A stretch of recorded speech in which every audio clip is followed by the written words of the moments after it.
बारिश से भीगी सड़क, रात के 11 बजे, और फुटपाथ पर बैठी एक 7 साल की बच्ची जो इतनी जोर से रो रही थी कि राहगीर भी नजरें चुराकर निकल रहे थे।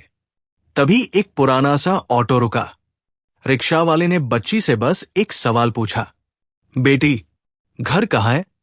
बच्ची ने रोते हुए कहा, मेरा कोई घर नहीं है। उसी पल उस गरीब रिक्शा वाले ने वो फैसला लिया जिसने 15 साल बाद पूरे सिस्टम को हिला दिया। तो आइए चलते हैं कहानी की ओर। उस रिक्शा वाले का नाम था रामलाल। दिन भर ऑटो चलाता, रात को स्टेशन के बाहर सो जाता।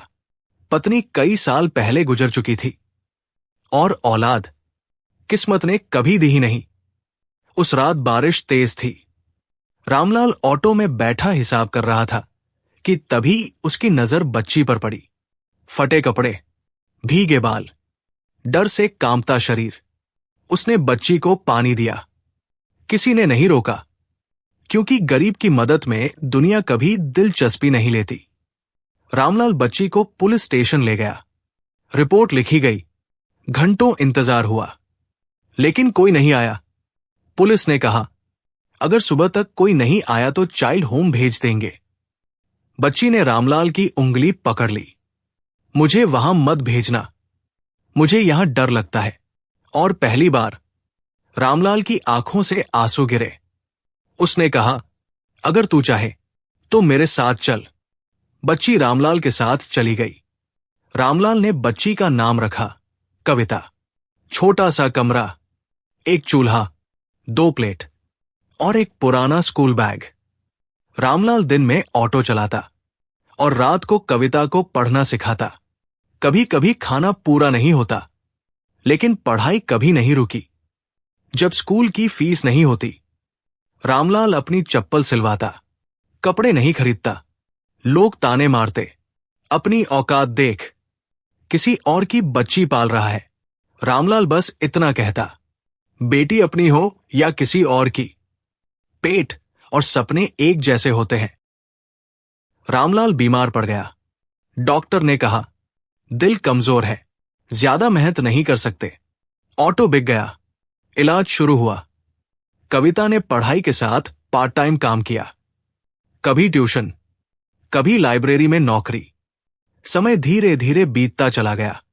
कविता जब कॉलेज पहुंची तो उसके कपड़े साधारण थे, जूते सस्ते थे, लेकिन आंखों में सपना बहुत बड़ा था।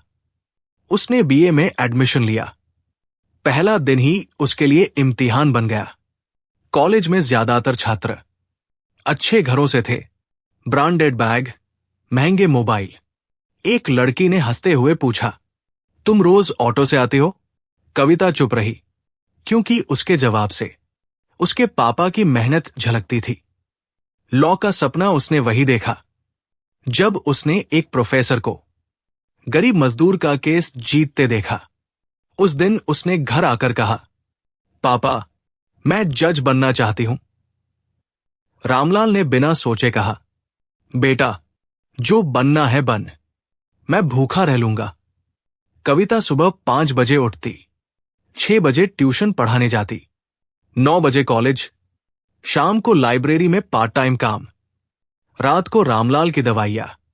कई बार वो क्लास में सो जाती। एक प्रोफेसर ने सबके सामने कहा, जज बनने का सपना देखती हो? और आंखें खुली नहीं रहती। कविता की आंखें झुक गई। लेकिन उस रात उसने 3 घंटे ज्यादा पढ़ाई की। ग्रेजुएशन के बाद लॉ एंट्रेंस एग्जाम आया। फॉर्म भरने के पैसे नहीं थे। रामलाल ने अपनी आखिरी घड़ी बेच दी। कविता ने कहा, अगर मैं फेल हो गई तो? रामलाल ने कहा, तो फिर कोशिश करेंगे। पहली बार कविता फेल हो गई। वो रात उसने छत पर बैठकर रोते हुए कहा, पापा, मैं आपके पैसे डुबा दिए। रामलाल ने कहा, पैसा चला गया, हिम्मत अभी बाकी है। उसी साल रामलाल की हालत बिगड़ गई। डॉक्टर बोले, हार्ट सर्जरी जरूरी है। कविता ने लॉ का सपना 1 साल के लिए रोक दिया। दिन में ऑफिस, रात को अस्पताल। लोगों ने कहा, लड़कियों के सपने बीमारी पर खत्म हो जाते हैं। कविता ने जवाब नहीं दिया, बस काम करती रही। 1 साल बाद रामलाल ने कहा, अब मेरी वजह से मत रुक। कविता ने फिर से तैयारी शुरू की। इस बार उसने पुराने क्वेश्चन पेपर्स, लाइब्रेरी के फ्री रिसोर्सेज और खुद के नोट्स बनाए। दूसरी बार उसका सिलेक्शन हो गया। वो दिन रामलाल ने पहली बार मिठाई खरीदी। 15 साल बीत गए। आज वही कविता, जज कविता रामलाल बन चुकी थी। अब जब वही बच्ची जज बनकर कोर्ट में बैठी तो वो सिर्फ डिग्री नहीं लाई थी, वो लाई थी भूखे पेट की पढ़ाई, बीमार पिता की सेवा, समाज की तौहीन और इंसानियत की जीत। पहली पोस्टिंग जिला अदालत। पहला केस एक बूढ़ा रिक्शा वाला जिस पर आरोप था कि उसने एक अमीर बिल्डर के बेटे को धक्का दिया। नाम पढ़ा गया रामलाल। कविता की कलम गिर गई। वही चेहरा, वही झुकी आंखें, वही फटी चप्पल। पूरा कोर्ट खड़ा था, लेकिन कविता की आंखों में आंसू थे। सबूतों से साफ था, गलती बिल्डर के बेटे की थी। कविता ने फैसला सुनाया। इस अदालत के लिए आज सबसे बड़ा सबूत वो इंसान है जिसने बिना खून के रिश्ते के भी एक जिंदगी बना दी। फिर उसने सबके सामने कहा, ये मेरे पिता है। पूरा कोर्ट सन। रामलाल रो पड़ा। मैंने कुछ नहीं किया बेटा। कविता ने कहा, आपने सब कुछ किया पापा। दोस्तों, इस कहानी से हमें यही सीख मिलती है। इस दुनिया में हर रिश्ता खून से नहीं बनता। कुछ रिश्ते इंसानियत से बनते हैं और वही रिश्ते इतिहास बदलते हैं। जो किसी की जिंदगी संवार देता है, वक्त उसे खुद सम्मान देकर लौटाता है।